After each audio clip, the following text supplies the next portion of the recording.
Everyone, नमस्ते। कैसे हो आप सब लोग? आई होप कि आप सब लोग अच्छे होंगे, मस्त होंगे, और मैं भी एकदम मस्त हूँ। तो चलो आज जानेंगे हम योग के बारे में। तो सबसे पहले हम यहाँ पर योग की परिभाषा जानेंगे।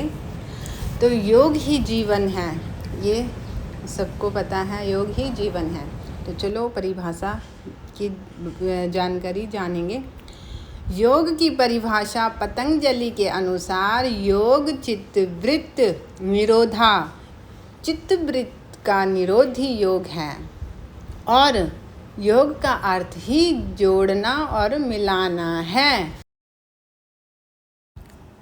अब जानेंगे हम पतंजलि के बारे में। तो पतंजलि का जन्म कब हुआ था और कहाँ हुआ था? तो इनका जन्म गोनाधर गोड़ा उत्तर प्रदेश में हुआ था। बाद में ये काशी में बस गए।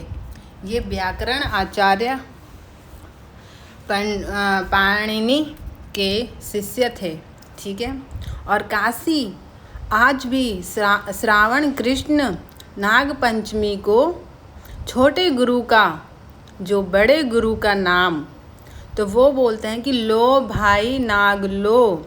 तो ये बोला है कि लो भाई नाग लो, तो ये कहकर नाग के चित्र बनाते हैं, क्योंकि पतंजलि को शेष नाग का अवतार माना जाता था।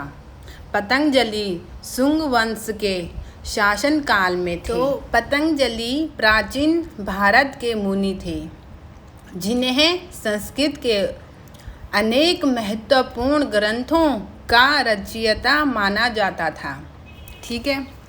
इनमें से योग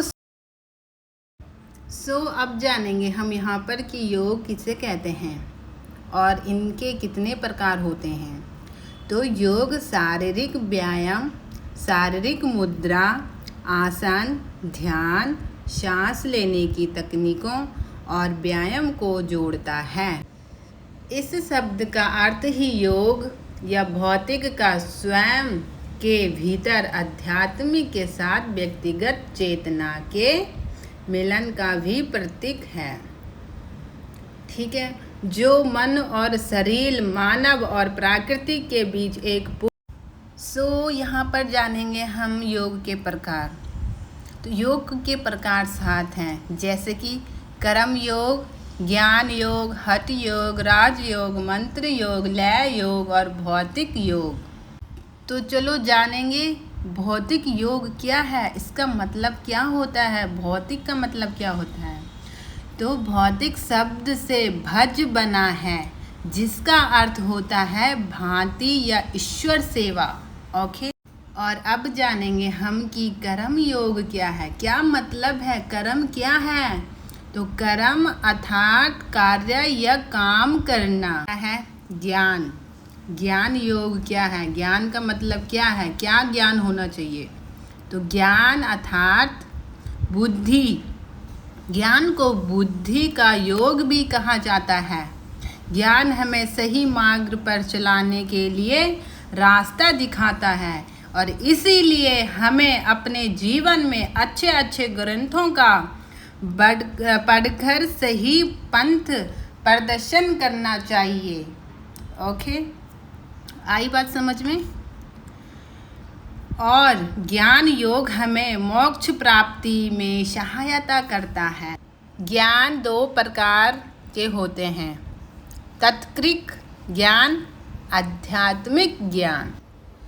यहाँ पर अब हम अष्टांग योग के 8 पद जानेंगे कि अष्टांग योग के 8 पद कौन कौन से हैं। तो चलो जानते हैं, जैसे यम, नियम, आसन, प्राणायाम, प्रत्याहार, ध्यान, धारणा और समाधि। तो हमें योग से क्या क्या लाभ होता है, क्या क्या महत्व मिलता है हमें, तो चलो जानते हैं। योग शरीर की क्रिया प्रणाली को नियंत्रित एवं संतुलित रखता है, ठीक है। और सभी शारीरिक खंड भागों का एवं गतियों का सुसंगत, व्यवस्थित तथा और योग शरीर में उत्पन्न विकृति को सुधार करता है।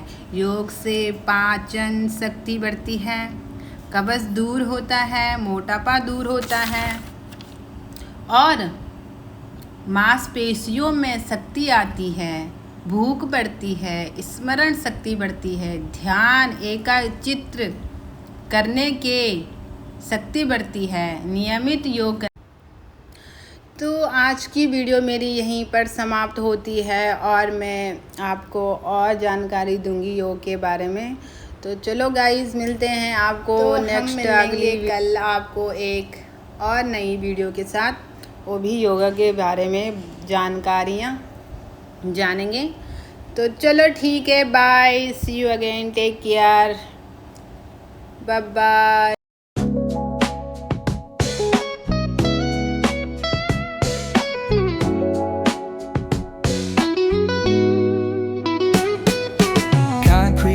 Where the neon glows, every block tells a tale the whole city knows.